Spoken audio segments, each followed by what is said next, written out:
Ooh, we got to welcome somebody back on the screen. Are we ready to go, Mr. Prez? You are on the air. Well, hello again, or hello for the first time. I'm Ronnie Herron, member of the board of SBAU, welcoming all of you into the Santa Barbara Astronomical Unit's weekly vlog podcast. We call it the SBAU Astro Hour. Keyword is Astro. That's what it's all about, baby. For this long time, Santa Barbara, California Telescoping and Astrophysics Club.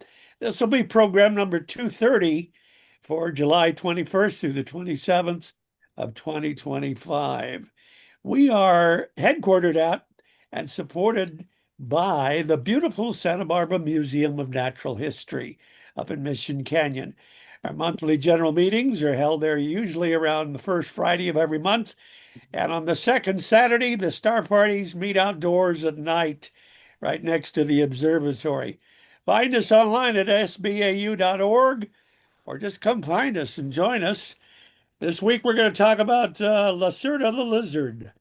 I'm going to find it. It's a small, dim constellation up near Cygnus and Cepheus.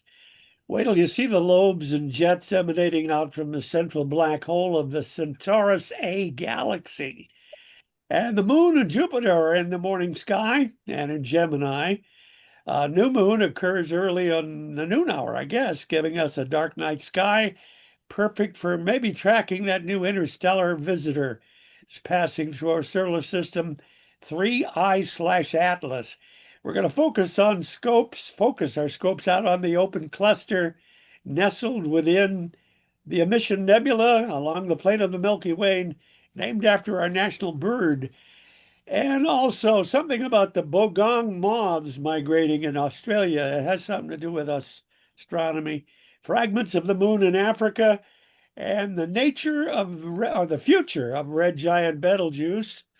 May or may not go in our time here on the Earth. There's only four of us on stage here, so two people are missing. Let me introduce you to the captain of the starship, Commander Jerry Wilson, our resident physicist in hand. Jerry? Good morning and good morning, Joyce. Thank you for signing us on. Pat Forgy is his wife. Joining us was Tim Crawford, who's married to Karen, and there he is, resident telescope expert. And he should be a character on Saturday Night Live or some sitcom because the I man get in trouble. maybe Cheers. You could be sitting there at the bar. Doggone if Tom Whittemore didn't join us. Morning. Married to Maureen. Hi, Tom. He's Hi, out good in the morning. scope most nights. Good to see him. A newsletter editor and as well retired Westmont College guy. Let me note just a couple of passings before we start with your silly stuff. You may have heard of this. You guys probably know this guy. I've never heard of him before, but he just died in June. Daniel Klepner, Klepner, experimental physicist who helped develop an atomic clock that became an essential part of GPS technology. Get this, he also helped discover a new fundamental uh, type of matter. And I guess it was predicted by Albert Einstein. You ever heard of him, Jerry, or Oh, guys? yeah. Mhm. When you first started talking about him, I thought he's not in our club, but you're talking about science in general.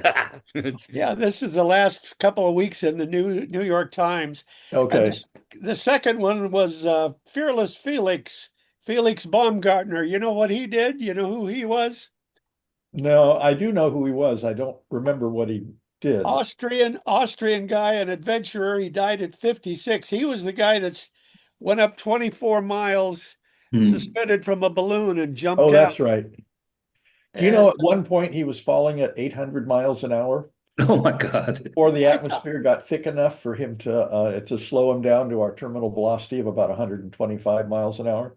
well, that's what I thought. We hit a terminal velocity and that was it. But the story said he broke the sound barrier.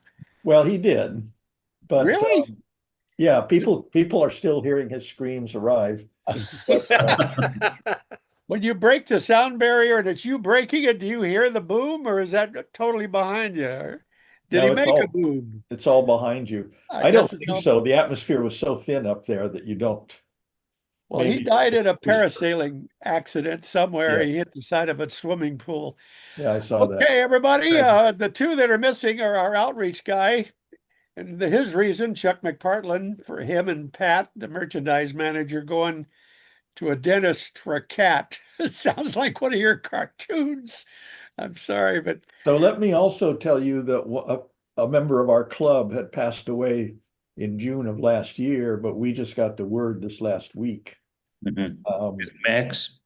Bob Richard, who okay. moved to what's that place in Scottsdale, Arizona? Yeah. Oh, He lived in Goleta. He was a regular presenter of his excellent Astro photos. yeah. Did he ever? Also, we lost Max Neufeld. Oh, I don't know okay. if you knew that. Yeah, I'm writing a thing for the next newsletter about Max. He was a really good man. Oh, yeah, I owe you something for the newsletter. Did they ever attend meetings? Oh, Might I yeah. have seen them? I don't think I never met them. No, he moved, in the case of Bob Richard, he moved to Scottsdale before you became really active in the club. Yeah. I thought you said he was in Goleta. He was in Goleta. He was actually in Nolita. Okay, so he's one of those guys that logs in online for the Tuesday night telescope workshops, right? No, no, he He did. never He does did. it. He did occasionally, but since he died, he hasn't. Okay, well, Bruce is also not with us. Bruce Murdoch. They're both taking care of either cats or wives. Yeah, And we have, I got about 4 or 5, maybe 6 sillies from you, little cartoons that President Jerry forwards to all of us. Some of them are thought provokers. So here we go. Let's see. Okay, these are the two guys. Brewster Rocket. I've never heard of him, but he's a space guy. yeah. This is a good one. I like this. He's talking to his co-commander on this. Actually, they're not in a spaceship. They're back home on Earth, aren't they? They're in the uh, No, lab. they're on that space station. Are you serious? Oh, okay, there you are. And he says, SETI, that's search for extraterrestrial intelligence, is picking up a signal from space. My God, it's from aliens. They want us to contact them. Okay, I'm going to attempt to establish a communication link now. And he does. And this is what he gets back. He turns to his partner and says, do we want to allow cookies? Do cookies get eliminated if you say you don't want them and they still send it to you without cookies? Yeah. All right, this is the be aware of difference between a British bee and a US bee. So entomology versus computers. All right, here's the statement. I've been to a lot of places, but I've never been in cahoots. Apparently, you can't go alone. You got to be in cahoots with somebody. I've also never been incognito either. I hear no one recognizes you there. I have, however, been insane. They don't have an airport. You have to be driven insane there. I've made several trips. All right. I thought of several others after that. Inconvenient, No, that's, yeah. yeah, all right. Apparently there was an intelligent variety of dinosaurs we didn't know about that were coming back from their launch, and finally they're coming in for a landing, talking to each other at the inside the cockpit. Home sweet home, guys. Fingers crossed the primates didn't wreck everything. Yeah. Is this Late. okay? Now here are the talking heads with bubble heads, and you're going to have to. You want to do this one, Jerry? Read it, or you want me to read it and you explain it? Three types of unsolved physics problem. First, there's vague. Haven't really defined the question. What is the nature of time in quantum gravity? Is it a background parameter, a dynamic aspect of space-time, or an emergent phenomenon altogether? And they show a simple Feynman diagram of the emission of a photon, or whatever, I forgot. Okay, Looks like something you've shown before to us. maybe, yeah, we've done talked Feynman about it. diagrams. Yeah. Why does the SAGE gallium neutrino capture experiment produce only 75% as much germanium as predicted? So that's a precise problem. And they're representing this exact an interaction mathematically instead of by diagram. And then there's the cursed problem. Why do some metals randomly grow hairs? It keeps causing short circuits and we have no idea what's going on. Is this a joke? No, please help. And it shows zinc whiskers. And this is a real problem. I think it does it with tin too. When they're in the vacuum of space, they start growing whiskers. Little fibers of the material start self-organizing and growing out. And if they lean over in a circuit and they touch something that is electrically different, it'll make a short circuit and your electronics go bad. So you have to qualify which materials you want to use in your satellite. You have to be sure there's no zinc coating on the screws and no tin coating on anything. You can't Are we use tin lead solders, for example. Is it like iron filings? Well, it starts out just this block of material, just a flat sheet of material. And after a passage of time in space, it starts producing these little fibrous hairs made out of the material that's here. And eventually, if they touch something, the whole satellite goes dead. Wow. So you have to be very careful about what you put in space. They don't act the same as they do here in a lab on Earth. Okay. This Which one of I these knew is about. I know which one is the right one, but I'm not going to tell you. One of these is written correctly. Which Yeah. small Any letter G? guesses? Say again? Any guesses? 3. 3. That's my guess too, because I looked it up in a print page. Yeah, the rest just don't look right. I'm sorry. It's got to be the little. They all look right to me. Taken Yeah, that's true. When I separately. first saw it, I thought the 1 and 4 were the same and 2 and 3 were the same. But No. that middle bar, that little midriff is the difference. Yeah, it's got a backache. Kids don't learn these things I anymore. was I don't wondering think where this symbol for G ever came from. the Yeah. little G or the big G, they're totally different, aren't they? Well, this G. Well, it's a small G. Yeah, it's a That's not a small G. capital. I don't Okay, well, that's the jokes for today. know. Well, it gets us in the mood to talk cosmic stuff. Cosmic queries are us. Well, Astro Deli is with us again, and he says that for me, time is a unit which is made for measuring the past and the future. Okay. I think He it's always, he always defined. has like he always has a little quip, and that's it for the day. I think time is defined as order of events, isn't it? It's What a I've way seen. of keeping track of causality for us. But I There think you it's go. an illusion that is produced by the way our brain stores data. Okay, to the night sky. It's a This good one day. I've never heard of. Lizard? Lassica? Yeah, I Well, mean, I've heard of it, but I've never looked for it. Okay. Well, lizard. it's not a major constellation, obviously, but it does have a couple of interesting things in it. NGC 7243 and NGC 7209. You recall NGC stands for New General Catalog, and it was started by the Herschels. And this one down here, BL, is a quasar, excuse me. I think this was the first quasar discovered. You said in the Really? talking points it's called a blazar? Whatever it is, whatever I put in the talking points, that's what it is. Oh, okay. Is the jagged line supposed to be a lizard? Yeah, Uh-huh. you can't see the lizard there? Yeah. Well, I see a jagged line. This is how lizards move in my backyard. Oh, I see. Yeah. Which is the head and which is the tail? You got me there. Okay. It's moving so fast. But those NGCs aren't in it. No, they're in it. They're in it. There. Oh, The they're part of it. borderline is this green line right here. And Okay. they're both inside the property line. Can I make a quick point there, Jerry? Go ahead. On what in the talking points, what I was kind of floored by was that Lacerta was found, I mean, it was named back in the 1600s. I was amazed by that. I thought that they would have been older, the constellations would have been much older than that. But I think in your talking point, somebody named that or discovered it in 1600s. Lacerda's Arabic? Oh, it's Latin. It means lizard.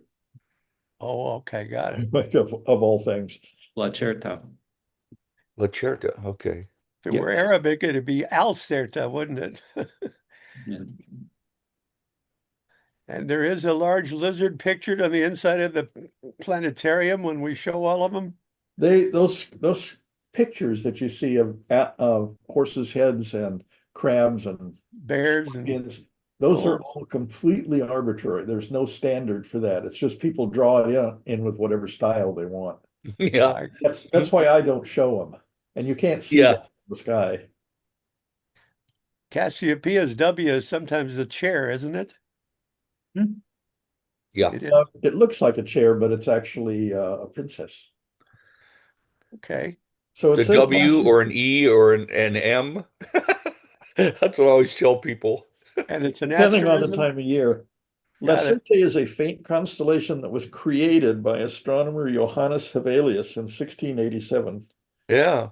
So the fact that a lot of people sort of staked out the territory, homesteaded it, is interesting, but it doesn't count because the society that in astronomy that names things, when was it that they settled on the 88 ones we have today that became About official? 1932, 33, Yeah, somewhere thank there. you. Oh, okay.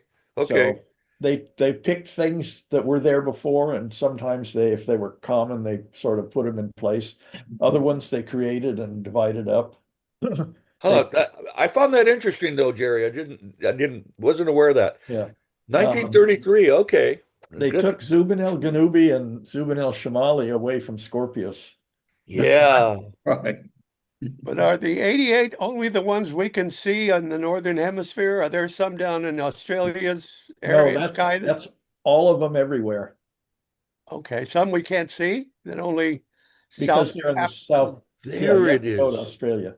There it Okay. is. That's how I can find it. Okay, thank you for this one. Yeah. This is, and you see how these lines of right ascension here are right there in a curve here, these lines, Yeah. and then these ones head toward the North Pole. So this tells you that the Polaris is off here to the right. Mhm. Cassiopeia with its, see if I can, there's the W. there. Yes, that's right. And between, It's the chaise lounge chair. this is, what is this, Andromeda up here? Oh, Cygnus, it's 39, right? Yeah, Jerry, how you pronounce Cassiopeia? yeah. We had a visitor one night at a star party, and I said my dad used to say it that way, and so I said Cassiopeia, and he got really mad at me, and he says it's Cassiopeia. Yeah, you And after can't, that, with after that ancient night, names, we're probably pronouncing all of them wrong. he never came back after that. I really made him mad. He never came back. When I was a kid, we were 11 years old, and a friend of mine, Bill, and I made up flashcards for the constellations, and we remembered them, and we learned the names of them, but we had never heard the names pronounced. Yeah.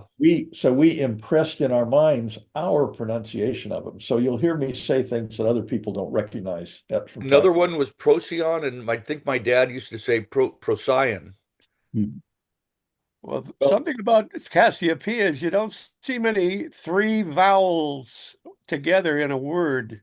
I guess the Latin uses three vowels. What is it? EIA or OEIA? What the hell are the last three? Cassiopeia is from You're the beyond me. I don't know that. Cassiopeia is from the Greek. Is it Greek? Oh, Yeah. okay. My mother majored in languages at the University of Iowa, and I have all her books here. Really? Ancient Greek, but I've never read them. Oh, I love words. Yeah, so Me did she. Great All right. stories. This is a good chart because I wouldn't know where to go to find that Lacerta. Yeah, that's why I put them in here. I try and orient it to. Yeah, and it's just to the right of the house there, the base of the house. Yeah. Yes, yeah. There's Mu Cephei right up there. There's what? Mu Ceph- Cephei, Herschel's garnet star at the base Oh. of the house there. So forgive me, are we on to something else or is the lizard still in this picture? Lizard. Lizard's right Right in the there. middle. Oh, that's it. Okay. Oh, that looks This more is the like a circlet sperm. of the lizard. Looks more like a sperm cell. It does, doesn't it? Incidentally, the blast off, I think Saturday looked exactly like a giant sperm cell over Lompoc. You guys didn't see it, did you? Took No. a picture of it. Oh yeah, It's beautiful. It was yeah. amazing. Had a Yeah, I've big seen head and a pictures of it big, online. yeah. I caught a video of it and at the very end after the separation. It showed that. Okay. But I'm digressing again. I'm in digress mode, Ronnie. Okay. Sorry. Well, Well, we all are. here we're going to digress closer into less. Okay. And if you can see the fine print down here, Mhm. this is a cluster NGC 7243. This is up here. This is IC 5217. There might be no object at it, just the name, but I put the name in and it gives me a cursor position there. So I add the name. Let's see, there's a couple more. Oh yeah, IC 1434. We're going to discuss these. Seems to me there was one more. 7209. IC 7209. Yeah. So these are, this is a cluster anyway. And The dots are smaller. what's that? The dots are smaller than the stars around them. Why would that be? The dots. Go back to that other picture. This one.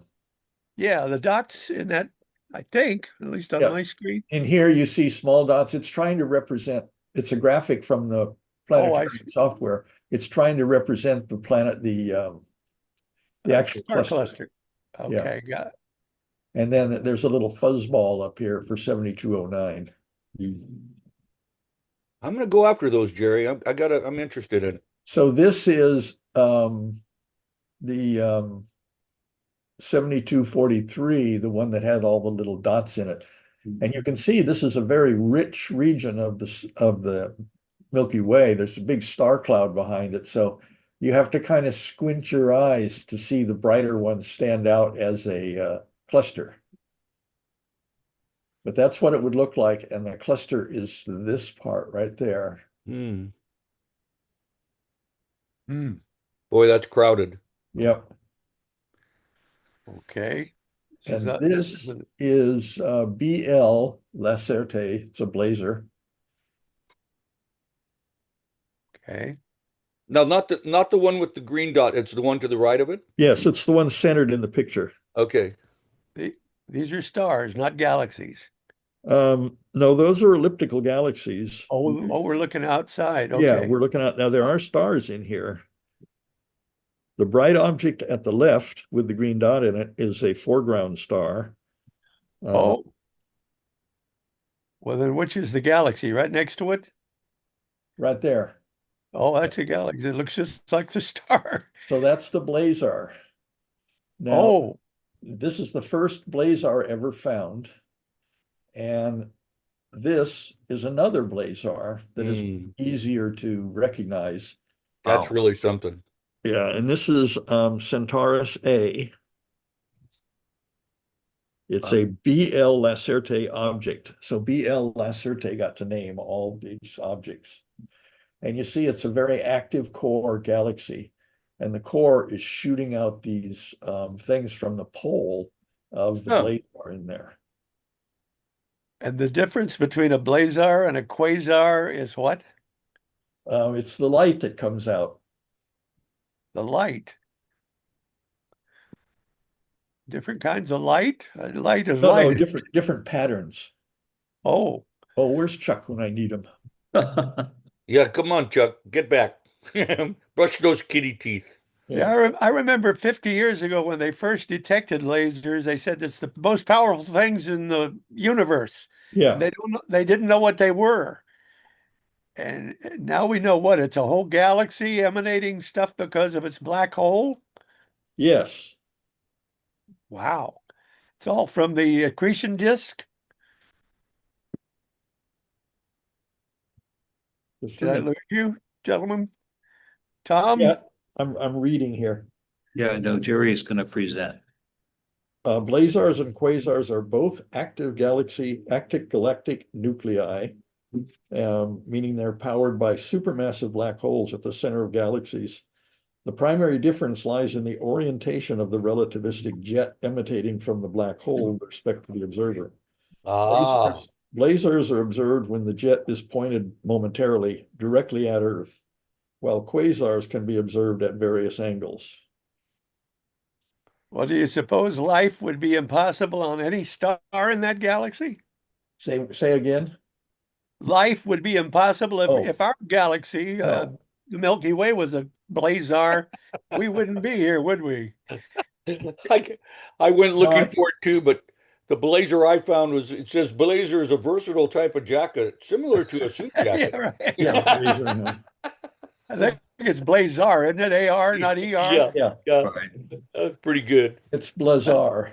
So no, if you're in the beam here, then it would flash for you. You'd get a beam of light. Oh, we get a beam. But it's the way it was described at one of our talks is if you have a rotating neutron star and you stick a flashlight in it at some angle, so the flashlight points around and then every now and then it flashes in front of you, it points at you and moves on. That's a pulsar or blazar. It can be dangerous too if it's enough They can power. if they point at you, yes, but these are so far away. These are other galaxies. Our galaxy does not have these kind of jets at it, to my knowledge, but we don't know what it looks like from far away. We didn't know our galaxy was a barred spiral for a long time. We thought it was just a regular classic spiral. Yeah. But if you get those beams, you know the damn thing is spinning like crazy, don't you? Yeah, It's the only way once you they get contract, they can really go nuts. So let's see, where are we now? We're in deep space, a deep Yeah. field. I think this It's is another that same blazer? blazar. This is the actual blazar in Lacerta, BL Lacerta, Wow. taken with the European Southern Observatory. The host galaxy and close companions are visible. No kidding. Okay. You guys can get this in your telescopes, you think? Oh, No, No, no. Okay. Takes the Vera Rubin to get a good picture, I guess. I don't know where I'm that thinking, picture, that was European Southern Observatory, and it wasn't terribly a good picture. The really nice picture of Cassiopeia of Centaurus A Mhm. was taken by the Chandra X-ray Observatory, Uh, and it's a composition with visible light and X-ray light, so you wouldn't see those beams going out. mhm. You wouldn't see the beams going out in visible light. You just see this. Huh. Wow. Okay, so this is the morning. It's about you can see some real faint rays here from the sun where it's about to come up, about yeah. 30 to 45 minutes away. Our cleaning lady is passing by if you hear the vacuum cleaner. And but in the morning we have the thin crescent moon, which is about to become in a few days new, so it's going to be dark. Here, Castor and Pollux, Gemini twins are rising. Jupiter is close to the moon at this point. So, and this shows Betelgeuse up here in Orion. Orion, of course, is a winter constellation, and it's just coming out of conjunction with the sun. Well, if Jupiter is near the new moon or what's left of the moon, it's close to the sun then, isn't it? Yes, it is. Jupiter's on the other side of the sun. Jupiter does not pass between us and the sun. Well, I know that, but when do we lose it? We just lost it. Now it's coming back. Okay, it gets lost in the corona and Yeah. They start in the morning sky and then they work their way around to the evening sky and then they go back and by the sun and come out in the morning sky. hmm. New moon occurs at noon. You didn't give a date, so I assumed No, I didn't. But let's see if I sometimes I code it in there. Yeah, I think it's about, what is today is Monday. I think it's about Thursday. Oh, Ooh, that means the Refugio is going to be nice. Oh, yeah. well, according to your talking points, it's a good time to look for that interstellar interloper going through that Yes, it atlas. is. And there it is right there. Ooh, This is where to find it. This is in Ophiuchus and Scorpius here. Sagittarius is over here. This is from the Sky X planetarium software, which if the guy had done it right, he could have put in the lines for Scorpius and Sagittarius that would have helped us a lot. But this is Antares, the core star of Scorpius, and Scorpius goes down this way and back up again. And then I think this is the teapot, oh, and there's the lid on the thing. So, Looks right. I yeah, think you so got it. our core of our galaxy is right around in here, and this interstellar asteroid is right here, and it's moving about 150,000 miles an hour, which things in orbit in our solar system are moving between 30 and 70,000 miles an hour. So the fact that this is moving at double that speed tells you that it's not from our solar system. It's outside the solar system. It's in what's a hyperbolic or an open orbit. Hmm. orbit, or it's going to go away. Um, Everything comes and goes. Orbit means any conic section. Orbit usually means closed conic section, so that's why you're thinking of that an open section, but it's still a conic section, so it's a hyperbolic orbit for us. Is that what Oumuamua had? It did angle. It was affected a little by the sun, and it curved around. Well, everything is affected by the sun. It's in our solar system, but Right. it's not going to be captured by our sun. Not going to be captured. It's already traveling at greater than the escape velocity, so it's just going to zip through. But it's out past our orbit, right? Past Mars' orbit. Okay. Okay, we're going to switch now. Can I make a comment just in passing? I'm going to digress just a minute. Go That ahead. In passing, Tom, the other night we were up at Westmont and I was looking at M81 and 82. This is the night that they send off the rocket, and Yeah. it was amazing that the view. I had both of the M81, 82 in my eyepiece, and I think all those Starlink satellites were going right through it Oh, every wow. so often. It was just amazing. They all tracked right through M81, 82. Anyway, that's it. That was an amazing view. Yeah. Yeah. We saw it from the backyard here. Yeah. We had an out of town guest. That's why I wasn't at Westmont.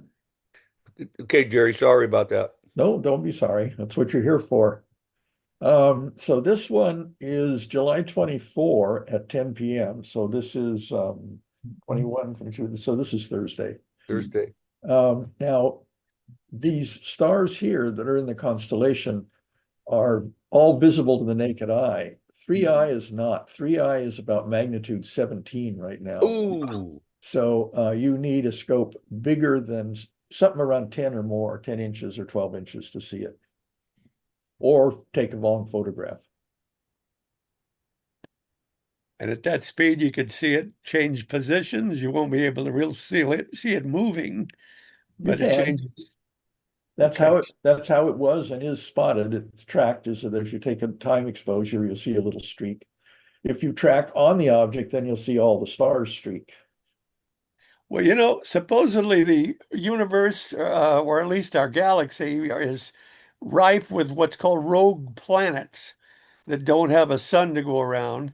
If Yeah. one of those ever passed through, would it affect things, or would it just be a large blob like we're looking at going through? Just If like what was it coming in? a rogue planet, something the Oh, size of Earth or Mars. There's a lot of them out there in the galaxy, in the Milky Way, yeah. that have been thrown off their stellar systems, Uh-huh. Well, and it's don't. simple. It's simple vector dynamics. You take the gravitational field of the object And you, at any point in our solar system, you add that gravitational field to our sun's gravitational field, and you can see whether it's negligible or significant. And if it's significant, then it would have an effect on our planets. If it's negligible, which almost always are, it takes a long time. Our planets sort of shake hands with each other. That is, they're all in an agreed to orbit, relatively stable, as Bruce and Farsad showed in an Yeah. earlier talk several years ago. They're not really in long-term stable orbits. They're semi-stable. But this one, something new, would not be enough. It would not be here long enough to get in stability with the rest of things. What about a rogue black hole? There's They're a bunch of if you put that into Google, you'll get a bunch of videos that will show you what happens if a rogue black hole approaches the Earth or approaches the sun, and it ain't pretty.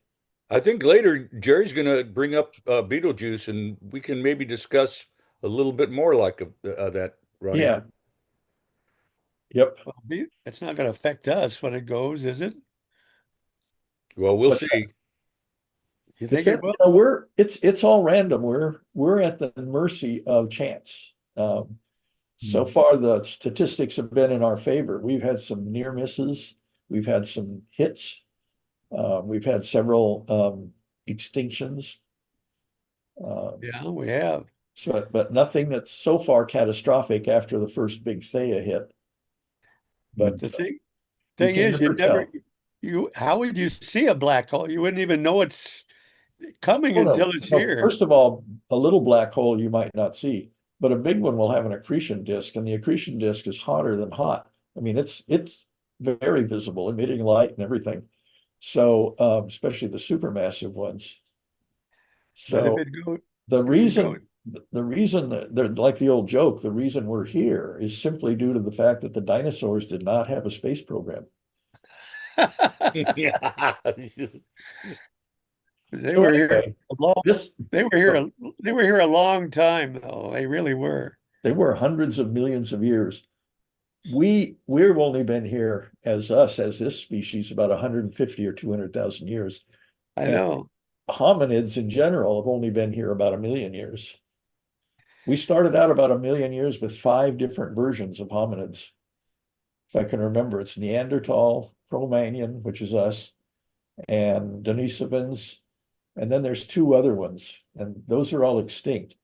Although apparently we went to a lot of New Year's Eve parties with Neanderthals, because everyone here's got like 3 to 5% Neanderthal genes in us.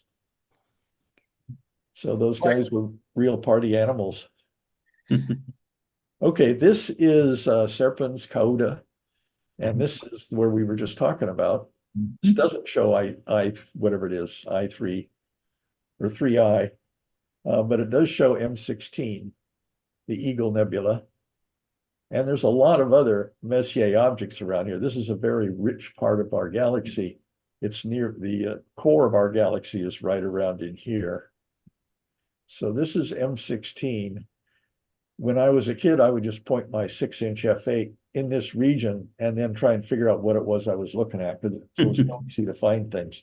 The star hop for me to get to M17 is really tough. And you know what I do, Jerry? I use that Caus Borealis in Sagittarius and then Caus Media, and I don't know what the lower star is, but I bisect those 3 stars and go up equidistance. And the one under the lower right of the teapot, that Yeah, star down to the lower right, and then you kind of bisect these other 2 stars and go up. It's the same distance up, and you kind of run into 17, yeah, and then you just kind of go up to the right a little bit, and you're at the Eagle. yeah. It's a tough star hop. Yeah, it's because it's got a long distance of no signposts. Yeah, there's no signpost there.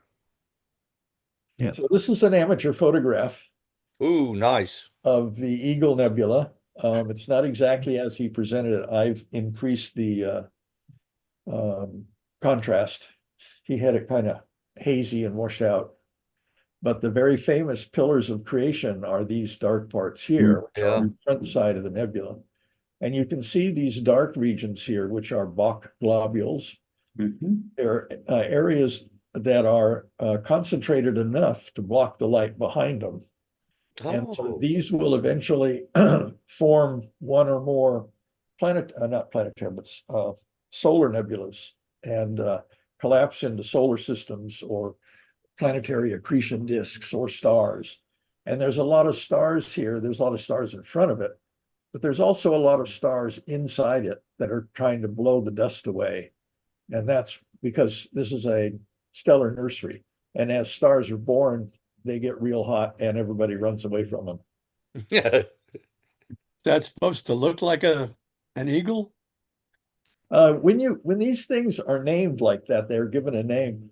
That's a name that holds over, in my view, from the days when everybody looked at it visually. And when you take a picture of it, it completely changes the distribution of light. Well, The Crab Nebula does not look like a crab, except see kind of I see kind of an eagle where the pillars are, with Yeah, two wings outstretched from the neck of a bird. right. I always associated it with that. Yeah, me too, Tim. Okay. Hey, Jerry, if you wouldn't mind going back to your previous thing, your star chart. So I have a lot of fun with binoculars, and this is for those listening who enjoy binocular stuff. So if you go, you find Antares there, okay, in your binoculars, okay, and then you just, could you have your cursor, just find Antares. Now, Jerry, very, very slowly move to the left and just slightly above M19. I'll show you something cool. Yeah, now you see that there's a two, and a one. Can you see that looks like a banana going up? One, two, two. Okay. It's just a cute little asterism I noticed. Many nights, many nights. Okay. I don't know if it has a name or what, but I just call it the banana. Okay. It looks like it's It's a nice binocular object. It's real it easy looks to like see. it's a double star here, red and Yes, yeah. So there's a two, and a one. yeah. And Two, also it would, two, if you one. see this and you have a little bit more powerful telescope instead of binoculars, you'll pick off 19. That's pretty bright. M19 Okay. is a globular. Oh, Oh, it's a globular. Excellent. Oh, wow. Mhm. Yeah, we're this all area is so famous. rich. The easiest globular of all is to go to Antares and then drop down to M4. It's just Right. outside the field of view at low power. Right. And the last couple of nights, Jerry, it was, sweet enough here in the skies to easily pick off M4 in binoculars. Yeah. And I also got M28 over there to the left, near Caus Borealis. I got that little guy in binoculars. M22 is a cakewalk. That's always easy. But 28's a little bit of a struggle. And I did get that the other night. 22 up at Westmont was really nice. Oh yeah, yeah. And so we had I wasn't at Westmont because we had a out of town guest, and so I just took Wayne out with binoculars on Friday, and we did M4, M6, M7, walked over to M22, M28, and I thought, well, let's see if we can get M4 over near Antares, and boy, there it was. Yeah, yeah. Well, Tom, how do you keep your binoculars steady? How do you hold them? Two hands.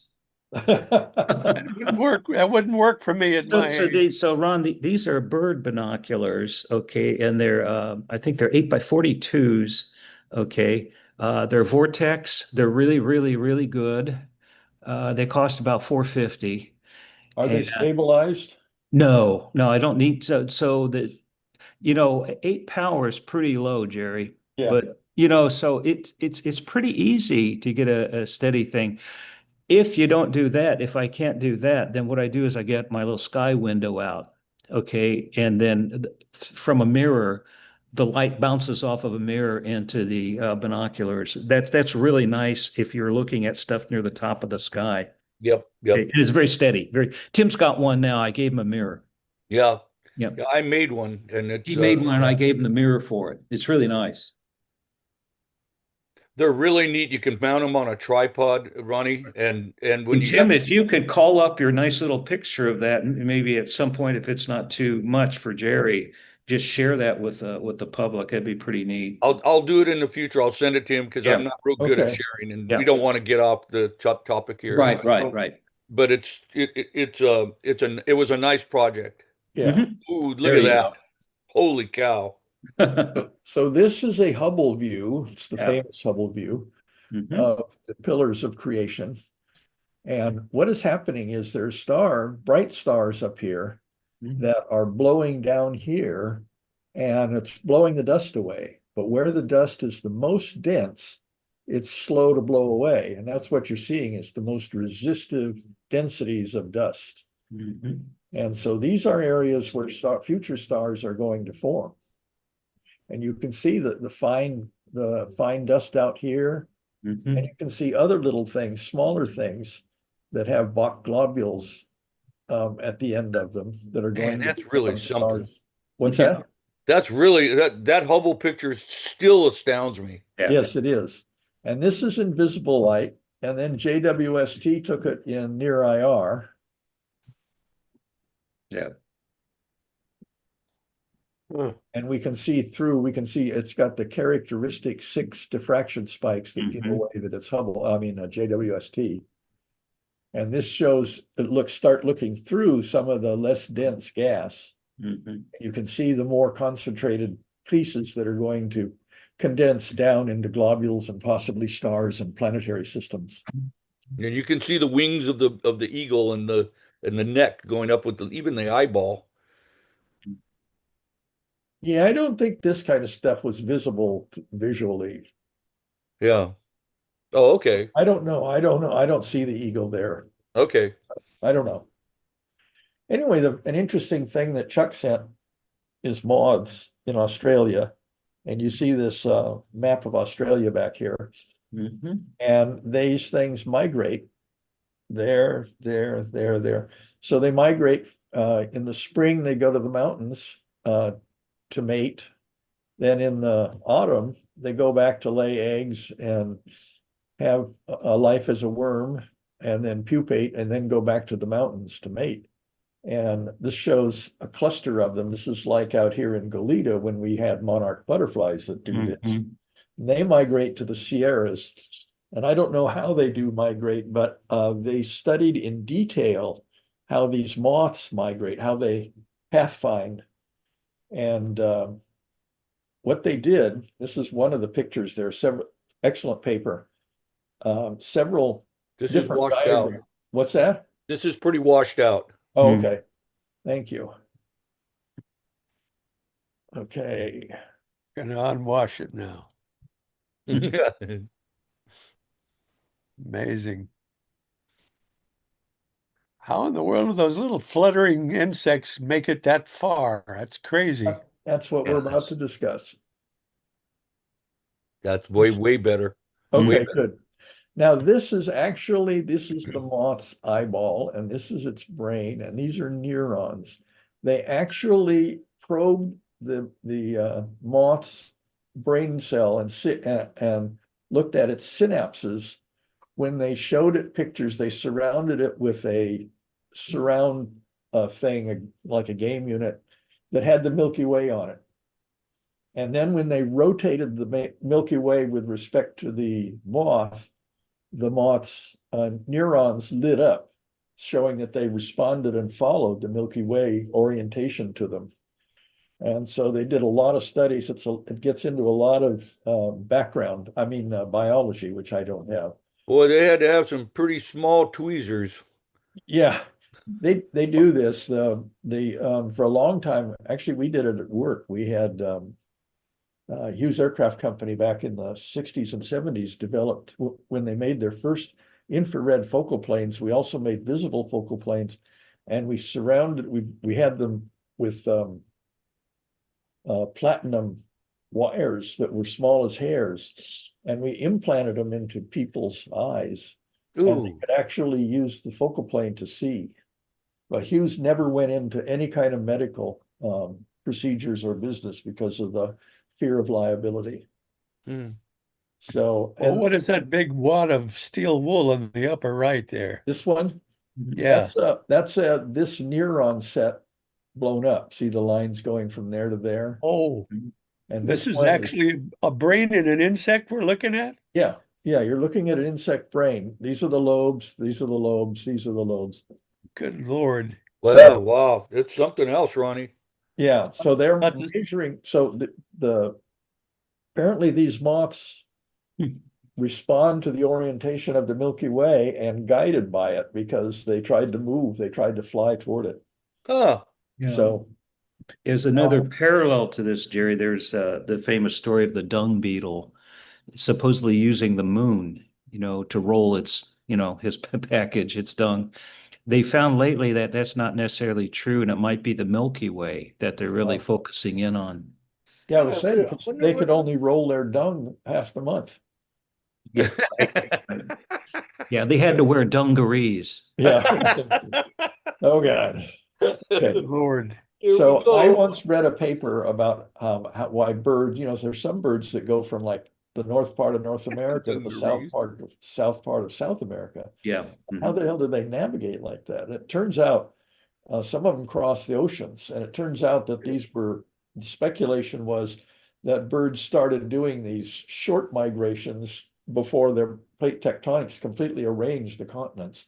And as the continents got an inch wider each year, the birds just adapted to the new distances. Mhm. But we'll have to see exactly what they followed. I know that moths in your backyard, if you turn on a porch light, they Mhm. all zero in on it. So they use a bright light as the sun. Oh, So, and they're looking at it in polarized vision or something like that. So Mhm. it would have to be because the Milky Way for the most part is so faint. Uh, not when there's no city lights, you can Right. actually see it. It'll actually um it'll actually cast a shadow on the ground. Yes, right. I've seen that many times. Yeah. And there's a mountain range in Australia? Oh, there's Several. Yeah, lots of them. yeah. Thought it was almost all outback. No, that's the middle. Yeah. Oh, okay. so the city moths kind of just hang out and get lost, huh? Yeah. Oh, they smash into things. Yeah. Yeah.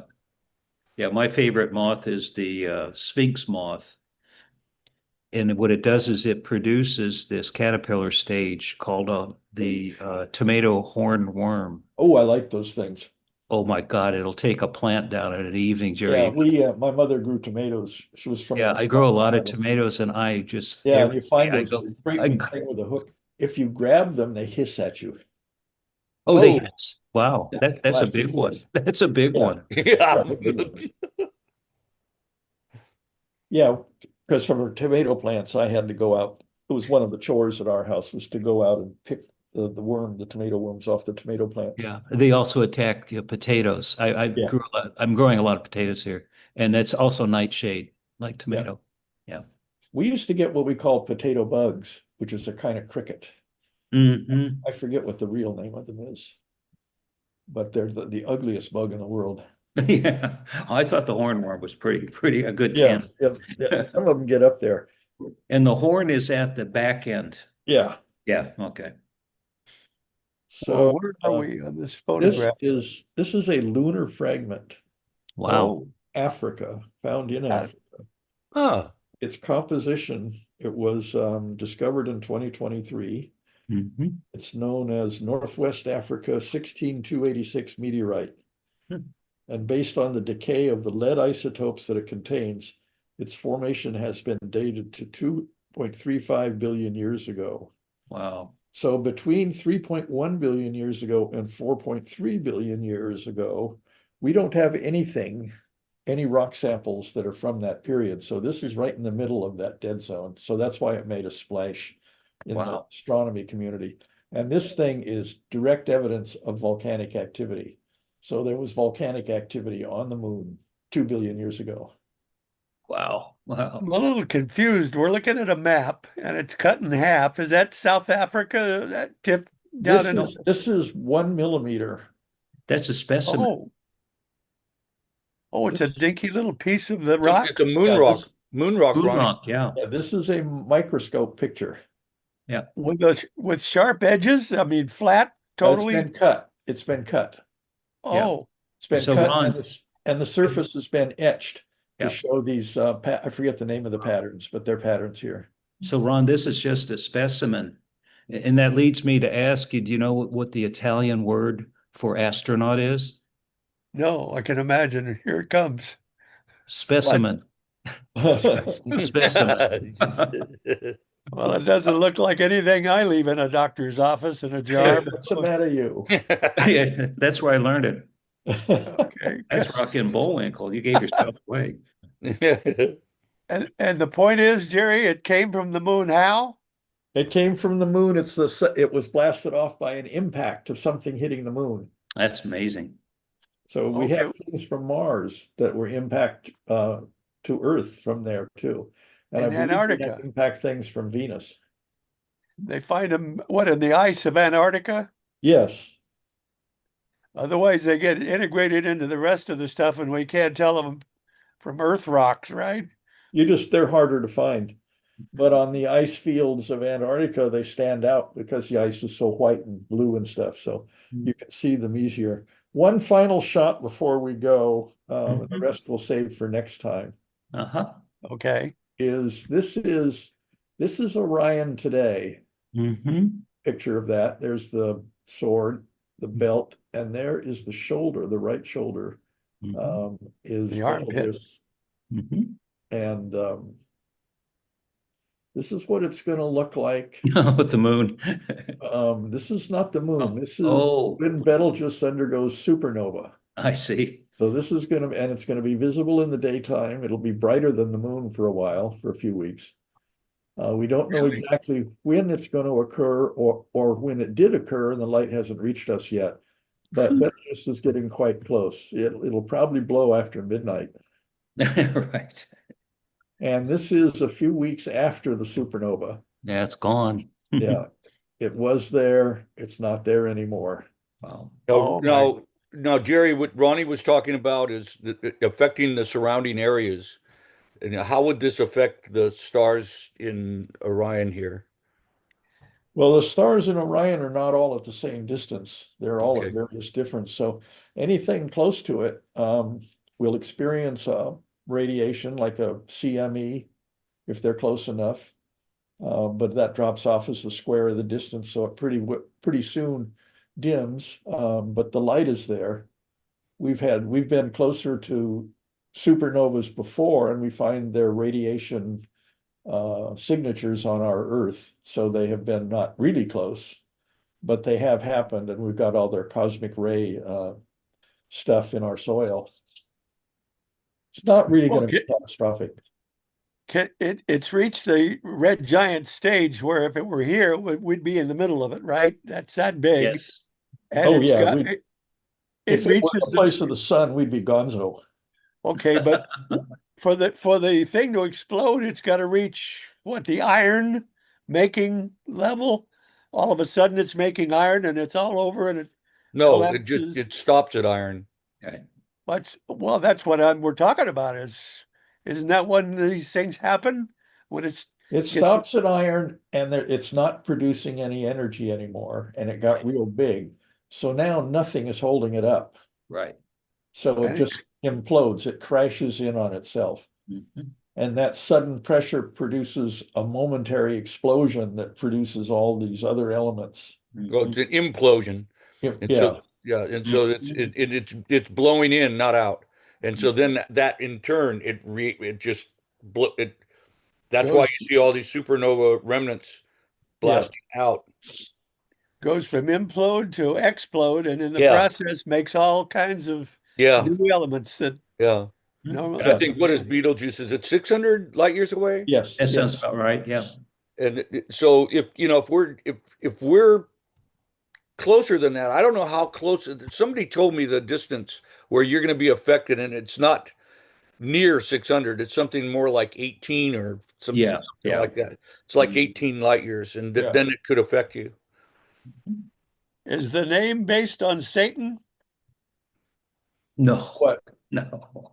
It's Beetlejuice? not Armpit even of though the it's giant. it's not Beetlejuice like in the movie. No. Armpit of the It's giant. Betelgeuse. It's not Beetlejuice. That's Okay, in the movie. it's pronounced the same. No, it's Yeah, but pronounced it's differently. Betelgeuse. yeah, it's the armpit of the great one. Orion's going to lose his armpit. Yeah. We're going to have to design a, Yeah. And have opposite to that, design a Ron, whole is new. opposite that star, Ron, is Rigel, which means the boot. Oh, is So that right? you go from the Rigel? armpit to the boot. Huh, in- I didn't know in that. Arabic. Yeah. Okay. Through the belt. Armpit, That's- belt, boot. Gentlemen, I didn't think we could carry it out without Chuck and Bruce on board, but you did fine. You just Chuck fascinated. who? Who? There's a couple of us. What's the name of our friend in India, Tim? Does he have a name? No, I don't know his name, but I hope sometime he does introduce himself. He just goes by Astro Delhi. Okay, we'll find out his name and what time of the night he's out with his He's telescope. probably up at midnight. Probably in Yeah. New Delhi. Well, all right, gentlemen, let's do number 231. No, number 230. Yeah, 231 will be next week. And in the meantime, we're ready for incredible stuff to happen at the old SBAU Astro Hour. How do we say goodbye in astronomies? Asta, Nebula. nebula, everybody. Yeah. But, Thanks, Roddy. Thanks, Chuck. Thanks, Chuck. You did good. Thank you, Jerry. Totally wiped out okay. with us. Thank So you. is there a solar thing at the observatory this afternoon? No. Okay, good. Yeah, Well, there might be with the docents, Jerry. the docents do it, but Yeah, they do it every day, I think. Okay. Okay. Fantastic. Did good. SBAU Hour. SBA